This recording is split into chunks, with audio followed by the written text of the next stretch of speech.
அதேதான் அன்னையினுடைய எண்ணம். நமக்குள்ள எந்த பாகுபாடுமே கிடையாது. ஏழை பணக்காரர் என்கின்ற பாகுபாடு கிடையாது. அனைவருக்கும் சமமாக உணவு, அனைவரையும் சமமாக அன்பாக நேசிக்கின்ற அந்த கொள்கைகளை நான் தலைவர் நமக்கு சொல்லிக் கொடுத்துட்டு போயிருக்கார். அதுவே நம்மளுடைய இறுதி கொள்கை என்பதை உங்ககிட்ட சொல்றேன். என்ன கொள்கை என்ன கொள்கை எல்லாம் கேட்கிறவங்களுக்கு பதில் ஏன் தொண்டர்கள் நீங்க சொல்லுங்க. இனிமேல் தேமுதிகவுக்கு வெற்றி ஒன்றுதான் கொள்கை, வெற்றி ஒன்றுதான் கொள்கை என்பதை பேசணும். தேமுதிகவை வச்சு நீங்க பயன்படுத்திக்குவீங்க, தேமுதிகவை வச்சு நீங்க ஜெயிச்சுக்குவீங்க. ஆனா தேமுதிகவுக்கு மட்டும் வாய்ப்பு கொடுக்க மாட்டீங்க. என்ன நியாயம் இது? இன்னைக்கு காலத்துல தேமுதிக வெற்றி வீரர்களை தவிர களத்துல இன்னைக்கு யாராவது உங்க கட்சியில உழைக்கிறாங்க? அந்த தலைவர் நமக்கு சொல்லிக் கொடுத்தது போல அந்த கூட்டணி தர்மத்தை மதித்து கள வீரர்களாக, இளைஞர்களாக, மக்களுக்காக தலைமை எடுக்கும் முடிவுக்கு கட்டுப்பட்டு எதையும் எதிர்பாராமல், எந்த ஆசாபாசங்களுக்கும் அடிபணியாமல், அந்த நேர்மையோடு உண்மையோடு உழைக்கின்ற ஒரே கள வீரர்கள் தேசிய முற்போக்கு திராவிட கழகத்தை சேர்ந்த எங்களுடைய வீரர்கள். யாராவது மறுக்க முடியுமா? மறுக்க முடியுமா? சொல்லுங்க. காசு கொடுத்தாதான் உங்க ஆளுங்க களத்துக்கு வருவாங்க. காசு இல்ல, கேப்டனும் அந்நியாரும் ஒரு முடிவு எடுத்து அறிவிச்சா போதும், கள வீரர்களாக அந்த களத்தில் இறங்கி பணியாற்றுகின்ற வெற்றி வீரர்களாக இன்னைக்கு தேமுதிக தொண்டர்கள் தான் இருக்காங்க. அதனால சொல்ற, இது வெற்றி பெற்ற கூட்டணி அமைத்த கட்சிகளுக்கு தெரியும்.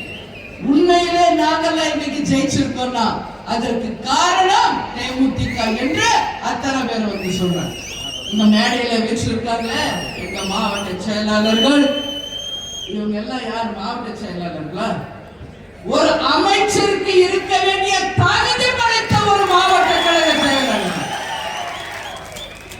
எல்லாரும் எக்ஸ் எம்எல்ஏவாக இருந்தவர்கள். இன்னைக்கும் அந்த பதவி கொடுத்தால் மிக திறமையாக, யாருமே இதுவரைக்கும் செயல் ஆற்ற முடியாத அளவு ஒரு சிறந்த உதாரணங்களாக நிச்சயமாக நம்மளுடைய மாவட்ட கழக செயலாளர்கள் இருப்பாங்க. அதுல எந்த மாற்று கருத்துமே இல்லை.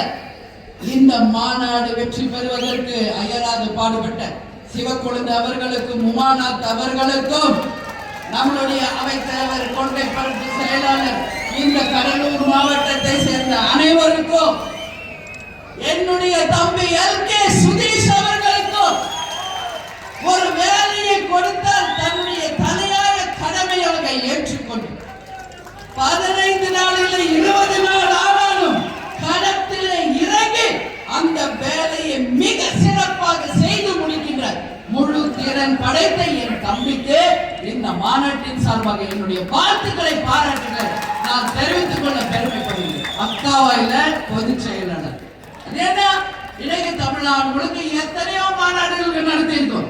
நாம மதுரையில நடத்தி இருக்கிறோம், சென்னையில நடத்தி இருக்கிறோம், திருச்சியில நடத்தி இருக்கிறோம், செங்கல்பட்டுல, காஞ்சிபுரத்துல, விழுப்புரத்துல அத்தனை மாவட்ட கழக செயலாளர்களும் ஒரு மாநாடு எப்படி இருக்கணும் என்பதற்கு இலக்கணமாக அந்த மாநாடுகளை வெற்றி மாநாடுகளாக மாற்றிய சரித்திரத்தை உரியவர்கள் தான் எங்கள் மாவட்ட கழக செயலாளர்.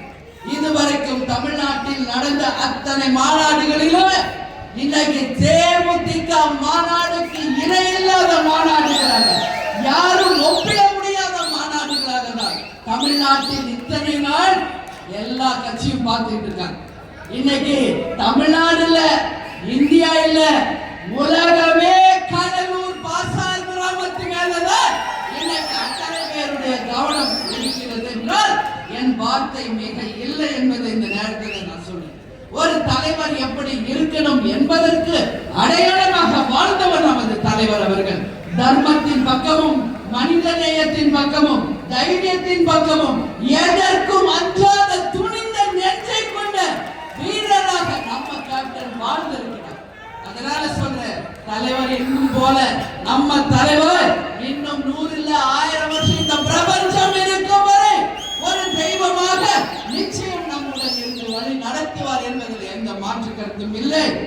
அதனால குரு பூஜை என்ன, இன்னும் என்ன பூஜையோ நாங்க செய்வோம். அதை பத்தி கேட்க இங்க யாருக்கு எந்த தகுதியும் இல்லை என்பதை உறுதியாக நான் சொல்ல கடமைப்பட்டிருக்கேன்.